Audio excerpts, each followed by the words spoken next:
The morning everything shifted started warm and bright. Cinnamon, burnt toast, and Mom's holiday playlist filled the kitchen.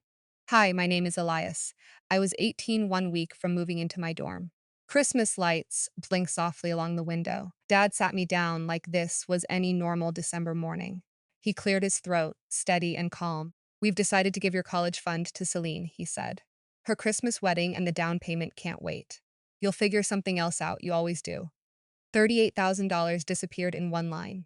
Every scholarship I earned, every shift at the gear shop, every year they said it was for your future. Mom reached for my hand like this was loving. Sweetie, this is what family does during the holidays, she said. We support each other's dreams.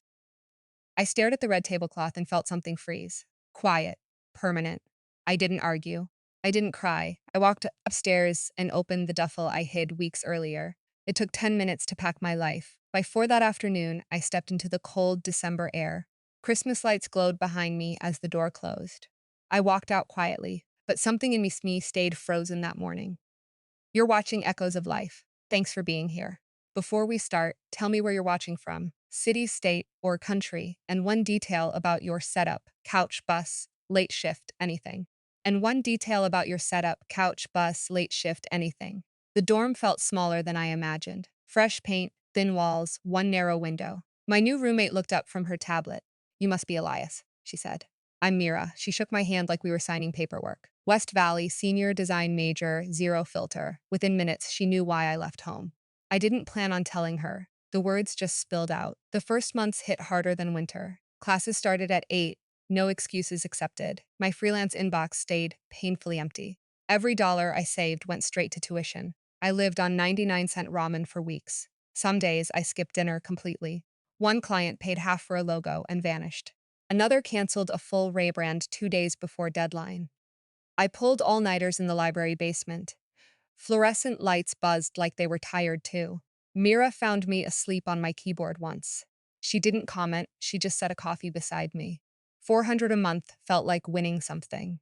I stretched grocery money like I stretched layouts. Outside Christmas displays lit up Salt Lake. Inside, my bank account slid toward zero. I blocked Mom, Dad, and Celine the night I left, but Vera still had me on her holiday story. That's how I saw everything. Dad posing with a brochure under twinkling lights. Non-refundable deposit secured at the resort, the caption read. Look at that sparkle, Mom wrote, zooming on the ring. Celine in a fitting room, veil brushing fake snow. Living my dream, she wrote. Thank you, Mom and Dad. Each post felt like a small cut across a bruise. I refreshed anyway, even when it hurt. Mira caught me staring at the screen one night. You don't need to torture yourself like that, she said. I shrugged. It's motivation, I said. She raised an eyebrow, but let it go. Holiday music echoed through the dorm hallway. Everyone else seemed excited for December. I was just trying to make rent. I didn't know those cold nights would shape everything after. One night near 3:90 a.m., I hit my limit. The dorm was silent except for a heater clicking in the corner. I opened Lightroom and dragged my best winter edits together. Snow ridges, frozen trails, golden light breaking through cold clouds, 20 photos in total. I turned them into a preset pack called Evergreen Glow. Price $25. I expected nothing. Maybe one pity sale from another tired student. Instead, 9 people bought it the first week, 51 bought it the second. The third week, my phone vibrated nonstop on the desk. 203 downloads overnight. A winter travel page used my preset and tagged me. Comments filled with strangers asking for tutorials. My PayPal balance looked unreal for a December morning. I didn't celebrate. I just bought real groceries for the first time in months. Bread, eggs, actual fruit. A Christmas treat by my standards. That same afternoon, a thick envelope waited in my dorm mailbox. Celine's Winter Wonderland wedding in Boston silver. A separate card listed the registry like a luxury catalog. $7,000 espresso machine, designer cookware, a holiday contribution toward a down payment in Sugar Pines. I tossed the envelope straight into the recycling bin. Hunter had always felt off to me. Leased cars for every holiday party. Claims about flipping condos in Vegas. Nothing ever matched when I Googled his name. Once at a family gathering, he cornered Dad in the garage. 10 grand, quick turnaround guaranteed, he said. Dad wrote the check that night. The wedding itself was a spectacle. I saw it through a cousin's accidental live stream. Snow machines blowing fake flurries across the aisle. A choir singing Christmas hymns behind ice sculptures. Celine in a white gown so bright the camera struggled. Mom hovering close, filming every sparkle. Someone walks through what used to be a bedroom. It had become a bridal suite filled with white roses. I watched for a minute, then closed the stream. Mira glanced over from her desk. You good? She asked. Yeah, I said. It was easier than explaining everything. Outside, holiday music played across campus. Students carried peppermint lattes and wrapped gifts. I opened my laptop and kept editing. Every curve, every shadow, every snow highlight. Clean, sharp, expensive. Mine. I didn't know their perfect holiday wedding was already cracking under the lights. If this happened in family, what would you do? Comment 1 to keep the peace quietly, or 2 to confront the truth. And tell me below, how would you handle this on Echoes of Life? 30 days after the wedding, my phone lit up early. A message from Vera flashed at 6 a.m. Call me now, it's bad. I sat on the dorm floor, coffee still cold. I called her immediately. Vera didn't waste time. Celine came home early from a holiday trip, she said. She found Hunter on the couch with another woman. The woman has a 4-year-old son. Vera added, Hunter is the father. Bank statements were scattered across Celine's kitchen island. $42,000 in cash advances to casinos. $38,000 are wired to an account in Nevada. Furniture budget gone. Wedding gifts returned for cash. Celine filed for divorce that same week. No kids, no real shared property, no waiting period in Utah. A judge stamped the marriage over before New Year's cards arrived. The updates kept coming whether I asked or not. Celine hasn't left her bed in days, Vera wrote. Mom canceled the club membership. Hunter's already in Arizona. His new girlfriend is posting Sedona sunsets. I read every message, then faced my laptop again. That same week, Evergreen Glow crossed 100 sales. Photographers from other countries used my snow tones. A small outdoor brand emailed near midnight. We want a full winter rebrand, they wrote. Offer $3,000. I stared until my eyes burned. I paid rent 2 months ahead. I bought Mira real dinner instead of ramen. Then Mom called at 2:17 a.m. I let it ring to voicemail. Her voice shook through the speaker. Elias, honey, please call us. Celine's falling apart. Hunter disappeared. We don't know what to do. We need you. I deleted the message and went to bed. 10 days later, a letter from Redwood Bank hit my parents' mailbox. Default notice on a $450,000 mortgage. Mom and Dad had co-signed to help the holiday newlyweds. Next envelope listed 12 credit cards in Celine's name. Total balance $120,000. American Express alone held $38,000 in casino hard charges. Mom called again that night. I picked up. The bank says foreclosure in 90 days, she whispered. Your father's retirement is tied to the house. Please come home. Just talk to us.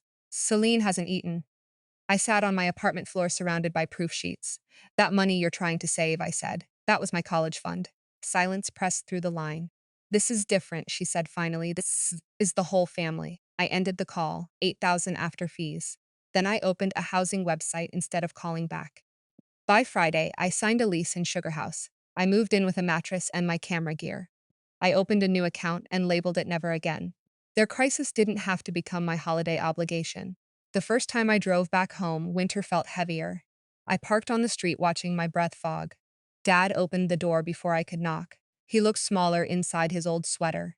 Come in, Elias, he said. Celine sat on the couch in an oversized hoodie. Her eyes were swollen from crying. Mom stood beside her with a crushed tissue. Sit, please, she said.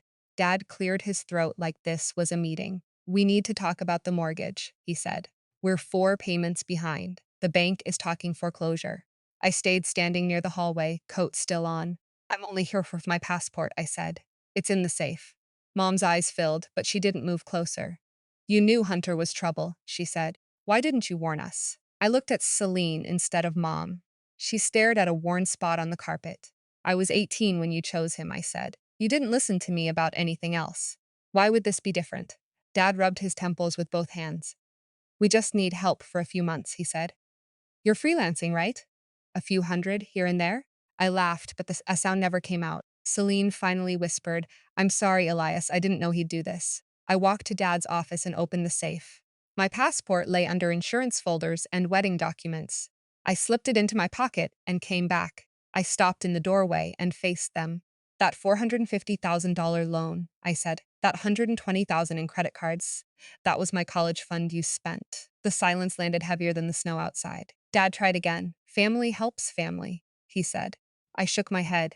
You taught me exactly how it works, I said, and I learned. Mom reached for my sleeve like before. Please stay for dinner, she said. Just tonight. I looked at the table set carefully for four. The same table where you traded my future away. I already ate, I said, hand on the doorknob. My phone buzzed as I stepped onto the porch. An email notification slid across the screen. Peak Pulse Winter Division. Exclusive partnership offer. I opened it in the freezing air.